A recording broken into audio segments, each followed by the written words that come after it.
예, 안녕하세요. 법률사무소 이화 장유강 변호사입니다. 오늘은 본인부담금 과다 징수에 대한 행정처분과 현지조사 대처법을 좀 정리해 보았습니다. 이 본인부담금 과다 징수 사건은 의외로 흔하게 볼 수 있는데요. 이걸로 현지 조사를 받거나 아니면 행정처분을 받는 경우들이 많이 있습니다. 본 글에서는 이에 대한 내용들을 정리해 보았으니 어, 관련된 분들에게 조금이나마 도움이 되길 바랍니다. 본인부담금 과다 징수란 쉽게 말하자면 환자가 내야 할 돈보다 더 많은 돈을 내게 한 겁니다. 뭐 구체적으로는 어, 결국은 이 법에서 정한 것보다 더 많은 금액을 받은 행위를 말한다. 심평원이 이런 과다징수 내역을 확인하면 공단에 통보를 하고 공단에서는 이 조사를 통한 뒤에 해당 요양기관에 지급할 요양급여 비용에서 과다징수액을 공제하여 가입자에게 돌려주는 절차를 진행합니다. 그런데 법을 보면 원칙은 요양기관이 직접 지급하라고 되어 있는데요. 지급 안 하셔도 결국은 이만큼을 공제해서 돌려준다. 공단에서 그렇게 할 수 있다. 라고 규정되어 있죠. 대표적인 본인 부담금 과다징수 5가지 유형이 있습니다. 그런데 이제 일반적인 경우는 이거 같아요. 급여 대상 진료비를 비급여 처리로 한 거. 공단에 청구해야 할 진료 비용임에도 과거 심사, 삭감, 오려 등으로 환자에게 비급여로 처리해서 징수하는 경우입니다. 요양기관이 어떻게 보면은 실질적으로 내가 정상적으로 청구했을 때 받는 것보다는 더 적게 받는다 해도 환자 입장에서 보자면은 내가 정해진 것보다 더 많이 냈으니까 결국 이것도 위법한 행위다라고 봐서 부당 금액으로 간주를 합니다. 이 외에 별도 산정이 불가한 항목을 비용으로 징수하거나 허가 신고 범위를 초과한 약제, 치료 비용 징수, 선택진료비 부당 징수, 지금은 없죠. 또 본인 부담 상한액을 초과해서 징수하는 유형들이 대표적인 본인 부담금 과다징수 유형으로 볼 수 있습니다. 과다징수 적발 시 받게 되는 행정처분 종류와 기준을 보면 가장 일반적으로 나오는 게 부당이득의 환수입니다. 쉽게 말하면 환자의 몫보다 더 받은 금액을 토해내라, 돌려달라라고 하는 게 부당이득의 징수, 환수라고 보시면 됩니다.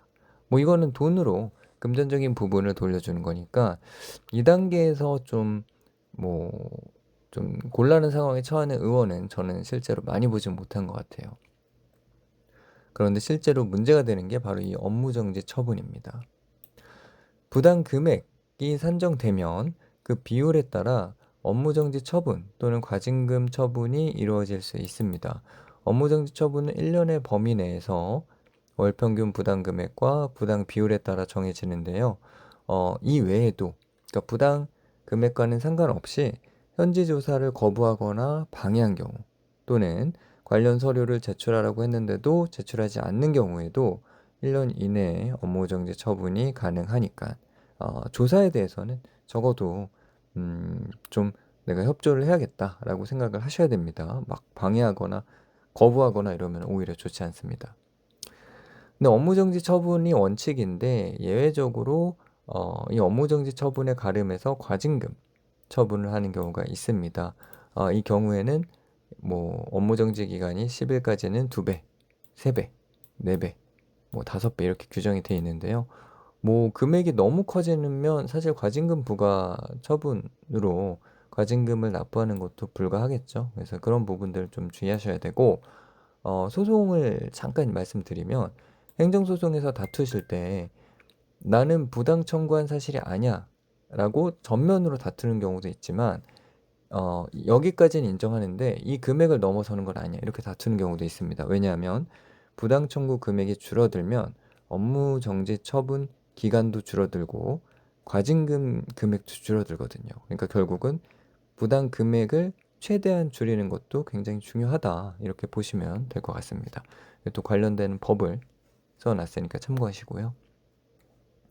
그 다음이 의사면허 자격 정지 처분입니다. 이건 이제 거짓 청구를 할 때 받게 되는 처분인데요.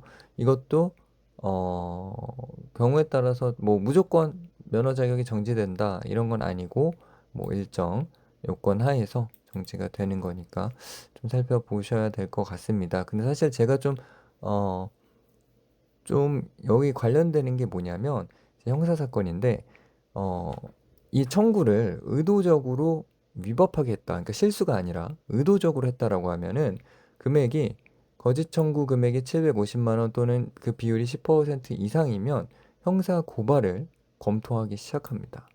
형사 고발이 되면 내가 이제 이걸 의도적으로 했냐 안 했냐를 갖고 다퉈야 되는데요.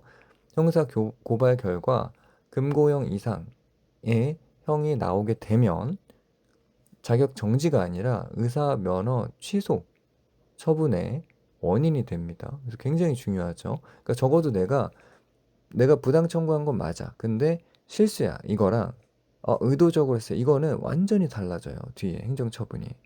그리고 이런 행정처분이나 형사고발은 바로 되는 게 아니라 뭐 1년 있다 될 수도 있고 1년 6개월 있다 될 수도 있고 형사재판도 또 더 있다가 될 수도 있기 때문에 지금 당장 눈앞에 아무 일도 없다고 해서 끝난 게 아닙니다. 그러니까 항상 주의하셔야겠죠.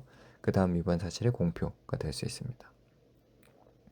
결국 요양기관으로서는 체크하고 이런 조사를 대비하는 전략이 필요한데요. 뭐 한번 쭉 살펴봐 주시고 제가 이 중에서 조금 실무적으로 좀 강조드리고 싶은 부분은 이 조사를 왔을 때 확인서 날인입니다. 이게 이 현재 조사를 와서 조사가 끝나면 확인서에 서명을 해달라고 요청을 합니다. 근데 많은 원장님들이 정신이 없으니까 이제 그 내용을 이제 제대로 검토 못하고 서명을 하는 경우들이 있는데요. 이 내용이 뭐냐면 내가 부당 청구, 거짓 청구한 걸 전부 인정한다 이런 내용이에요. 근데 여기 서명을 한번 하시면 나중에 법적으로 다툴 때 이 서명한 게 굉장히 발목을 잡습니다. 그러니까 항상 확인서에 서명할 때는 내용을 반드시 살피고 사실과 다른 경우라면 서명을 하지 마시고 추가로 따로 의견서를 제출하신다든지 그렇게 좀 조치를 하셔야 됩니다. 이 확인서 부분 좀 실무적으로 제가 봤을 때는 많이 나오는 문제이기 때문에 말씀드립니다. 결국 이런 위기가 사실 어떻게 터질지는 알 수 없죠. 뭐 그냥 정기 점검에 걸릴 수도 있고 뭐 수진자나 직원이 신고한 걸 수도 있고 내부에서 그러니까 항상 미리 대비하고 문제가 터지면 최대한 좀 조속하게 법률 전문가의 자문을 받으시기를 권해드립니다. 저희 법률사무소 이화에서도 이런 부당청구 문제를 항상 다루고 있고 또 지금도 많은 사건들을 진행하고 있으니까 궁금한 점이 있으시면 전화나 이메일로 연락 주시기 바랍니다. 감사합니다.